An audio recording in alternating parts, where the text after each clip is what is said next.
I am here. Excuse my voice. I'm fighting a cold. But what's going on, Nathan James? It's Jason Hunter.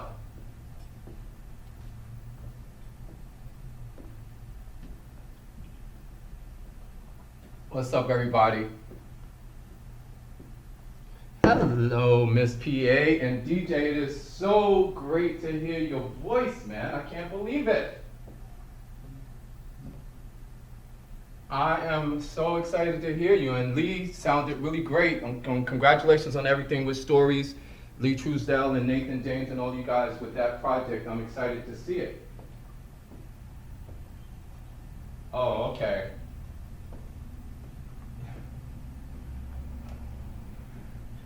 All right now. All right. I know.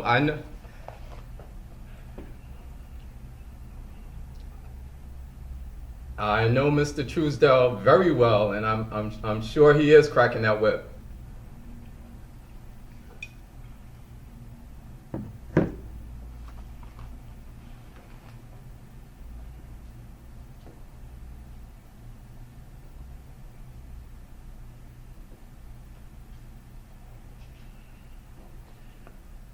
Well, I tell you, well, as an artist, the process can be very cathartic and healing, and a lot of people silence is the most hurtful, damaging thing that anyone can do that have issues to keep it to themselves. So, as artists, we have an opportunity, or if we're blessed with opportunity to work on a project such as that, where we get to tell our stories and have a director or a producer or whatever create a safe space to tell the story, then you're going to probably come out better than you did if you didn't do it. So I'm just speaking from experience.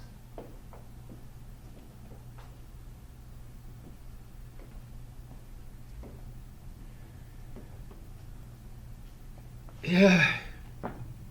Oh my God, there's so much going on. Well, I have my own play that I'm in the process of producing called Cybersex the play. That I changed the name of the play in order to market it to CSTP 1.0, to Killing with Kindness. Thank you very much for that post, Nathan.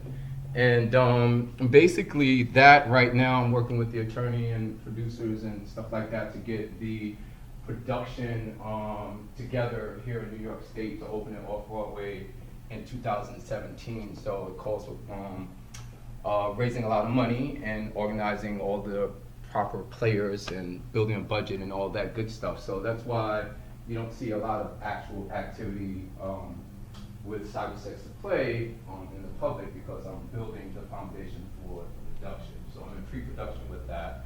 I've been doing a lot of charity work. I'm on the board of directors of the O'Brien Dennis Foundation, and that work is very important for me because it ties in with Cybersex to play in terms of the subject matter and dealing with men, specifically minority men who have been through sexual abuse and have been silent about it. They don't talk about it or they don't deal with it. So I am on the board of directors and created a group called The Conversation, where a group of men come together and we talk about the experience and how it impacts our identities as adults, this childhood trauma. So I'm very proud of that work and many, many other things, I'm blessed and looking very forward to 2016 and a lot of other stuff that's coming down the pipe.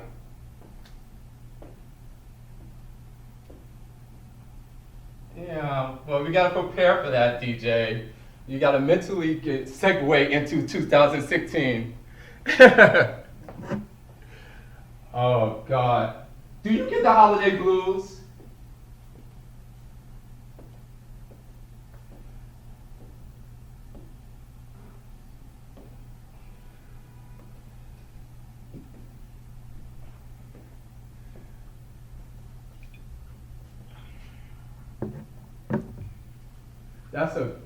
That is a great question. Any projects can take a long time. Obviously, most people know that. Cybersex the Play has been through many different workshops going back to 2000. And I think, when did I do the workshop with you, DJ, at Producers Club? That was like about 4 or 5 years ago. I started workshopping it. So I've done several workshops with several different casts and directors and producers and stuff like that to tweak the material to get it to the place where it is today. And the projected full run of the production, I made that announcement, I think it was a month ago at the LTC with the support of my good friend Todd Wharton from the local talent network to project it for the play to open off Broadway in spring of 2017. We need to find a place to do it. We need to find all the different players, and because this play is really complex, it's not a simple concept that you can do on a, for lack of better terms, any particular theater. We got to find the right space, we got to find the right budget to do it the right way, because it's a hybrid between theater and also film. There's film elements and theatrical elements, there's music. There's a whole lot that's going on with Cybersex, a play that makes it a very expensive production, which makes it take a longer time to open up. So to answer your question, right now we're looking at spring of 2017 off Broadway.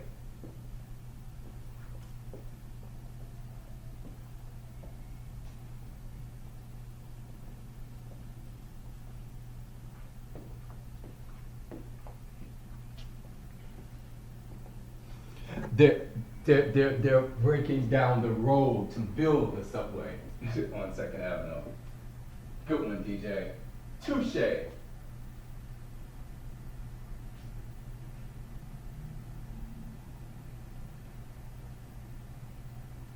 That's awesome.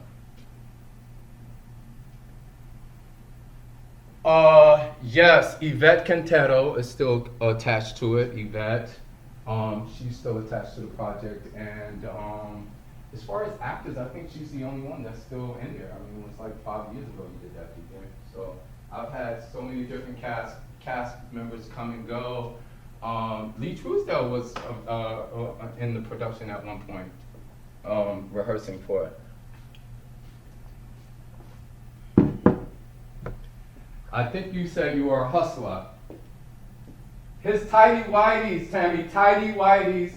We have the picture. Mm-hmm. Tidy whities. Yes, he did, Tammy.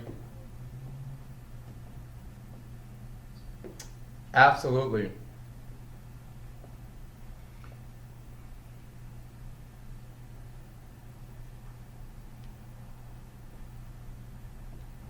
Mm-hmm.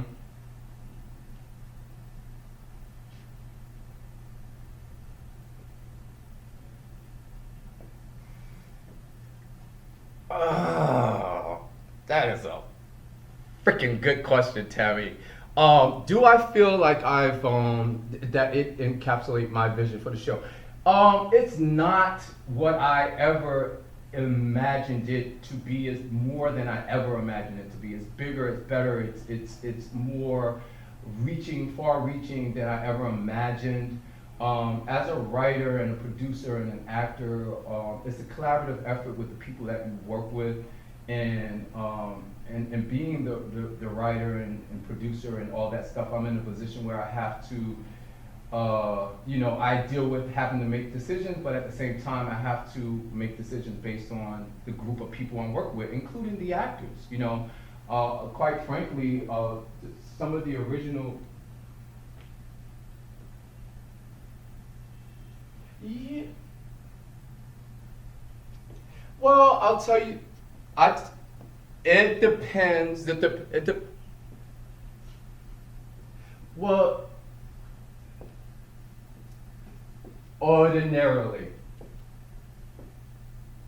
or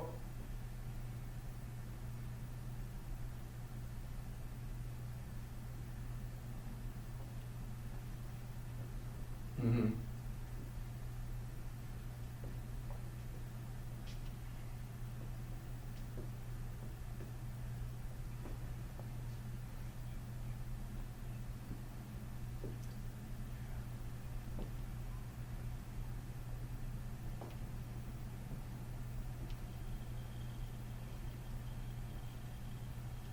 Right. Well, it depends on the stage that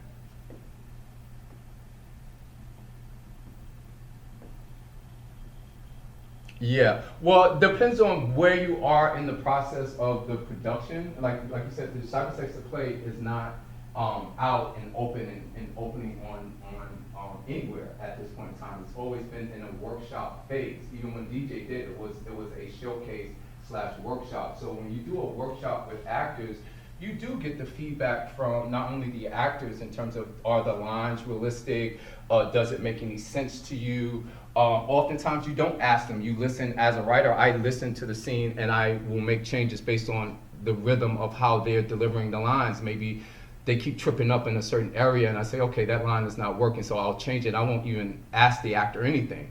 It's funny that you talk about money because I am in discussions with producers and people that are putting out money, and yeah, they want to change certain things, including the name. They want to change the length. They want to change, not so many curse words, and they don't want nudity, and they don't want this because if I'm gonna give you $10,000, this, that, and that has to go.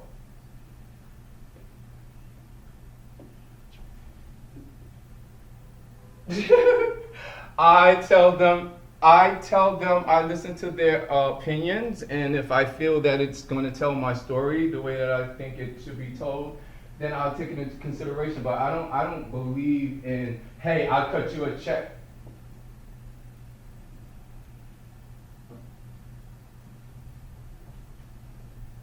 Yeah. Well, nope.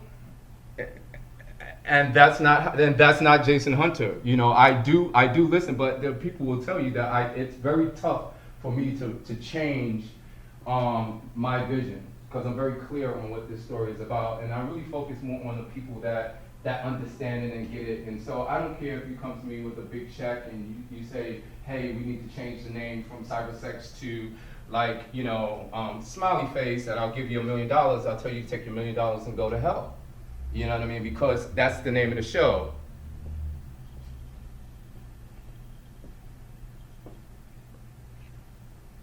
You have to say no a lot, yeah. And that's why it takes, you got it. You.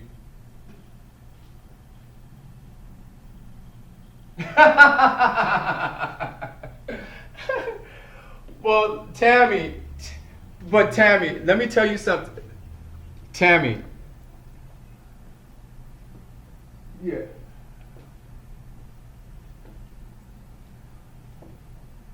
Lee, I mean, first of all, DJ, you need to be on.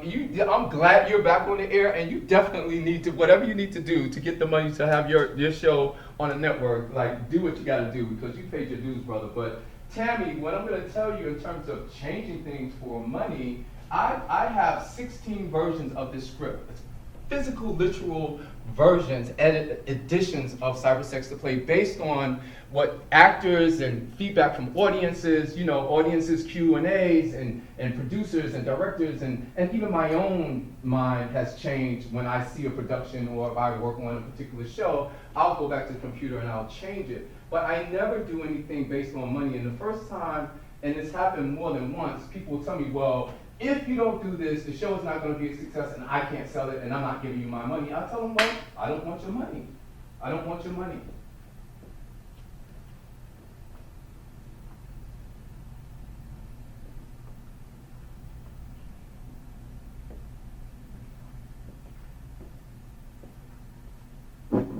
To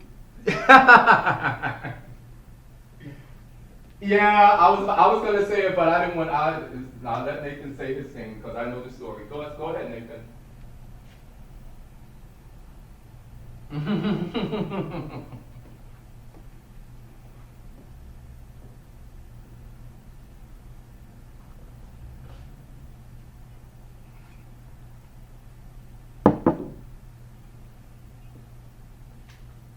he he didn't sell out. He didn't sell out. He didn't sell out.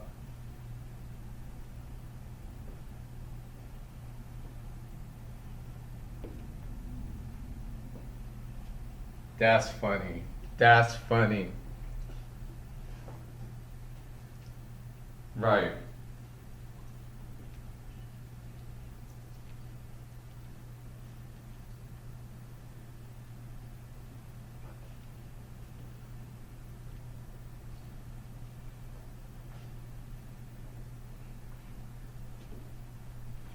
Well, I hear good things about it, and like I said, it's a process, and I have with my show made many, many changes. Like I said, I'm on edit 16. You know what I mean? So it's not like I'm not opposed to change. It's just I'm not motivated by money, and maybe it's because I'm in a position where I have so much support from the industry in regards to this project and nurturing the process of making it the best that it can be. So I want this to be a Blue Man's Group, or I want this to be a show that is around forever.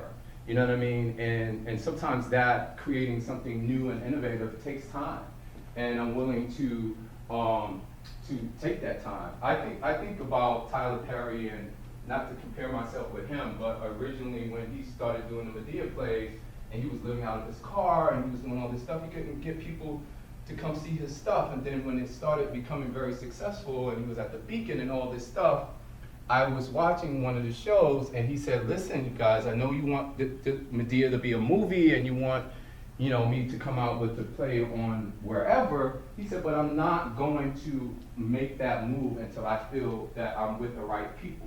So a lot of people was offering him all kinds of money. They wanted to buy the rights to the franchise and to the idea, and he said no. And then they wanted him to change Medea to this and that, and he said no. And so, he made the right decisions based on his spirit, and when he came across the right money or the right producers or whatever have you, and therefore he's a multi-billionaire. Well, actually, Oprah didn't come until after Lion Gates. He came across Lion Gates. That's who really took him. You know what I mean? So, Oprah, yeah, that's.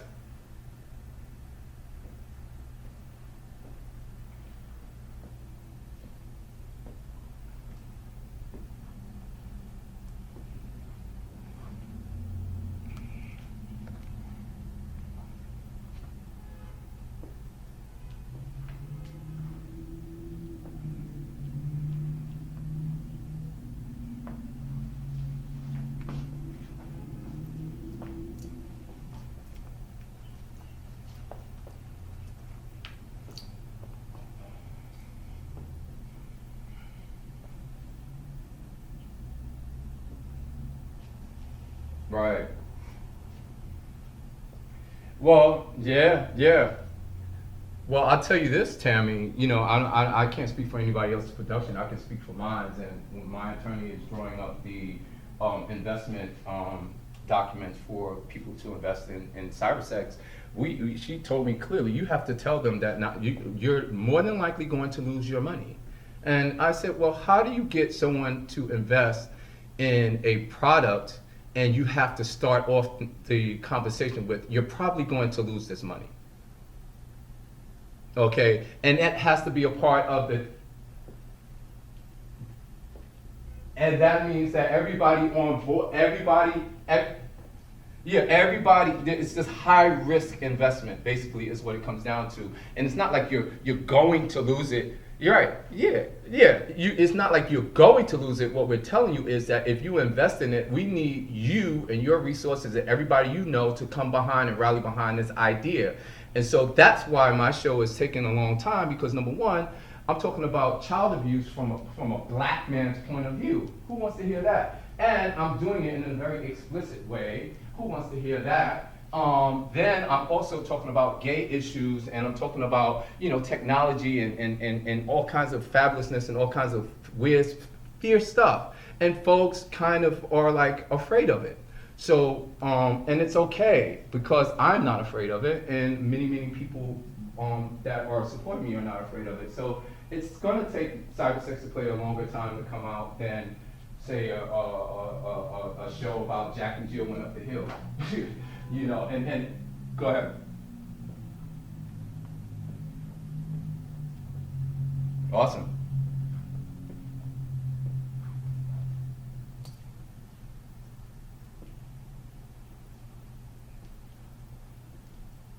Yeah.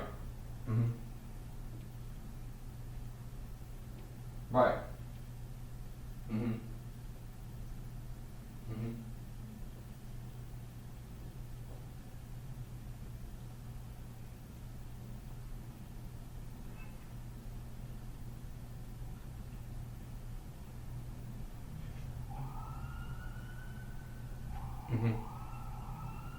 I do. I hear you. I hear you. Right.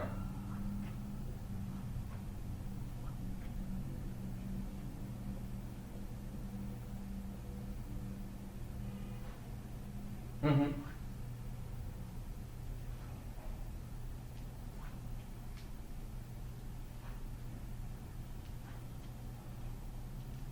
Yeah, yeah, yeah. But it's an international franchise at this point in time. It's been out for 20 some odd years, you know what I'm saying? So I didn't mean that analogy to be kind of literal, but I do. Mhm. No.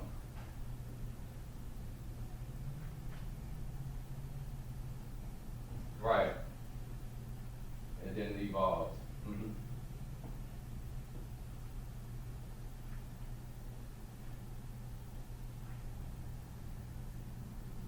Right. In their countries. Yep. Hmm.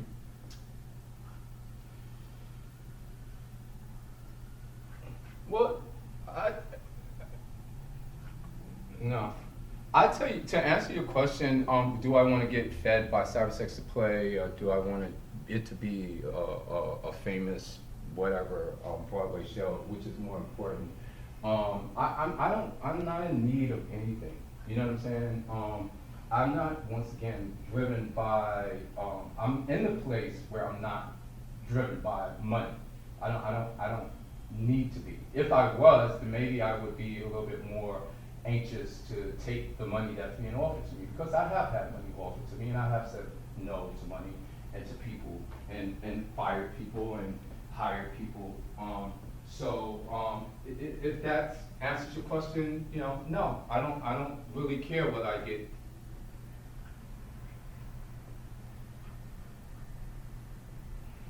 No,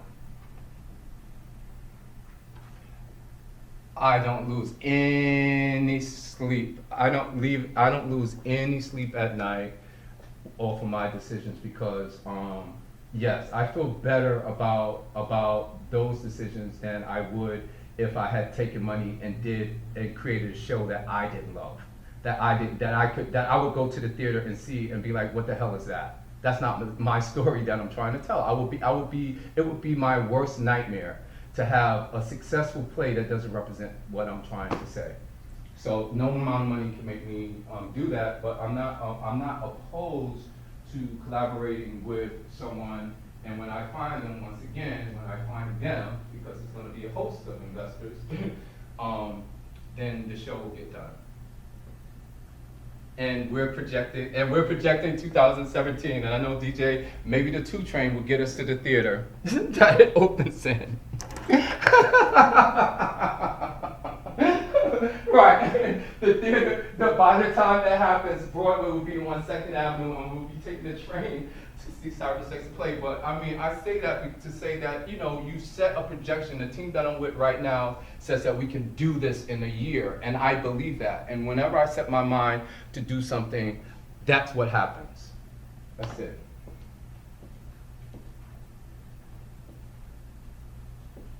Thanks for having me, guys. Thank you so much, and I wish you all the best. Tammy, Tammy, congratulations on the show and all that you're doing, and you and Nathan. And Nathan, all the best with stories to play, and I wish you the best. And DJ, keep on doing what you're doing, and stay on the air, man. We miss you and we need you.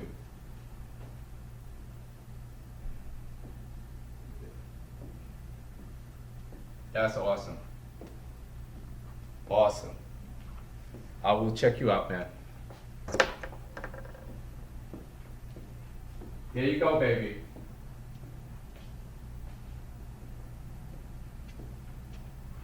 All right. Take care, everybody. Bye bye. Later.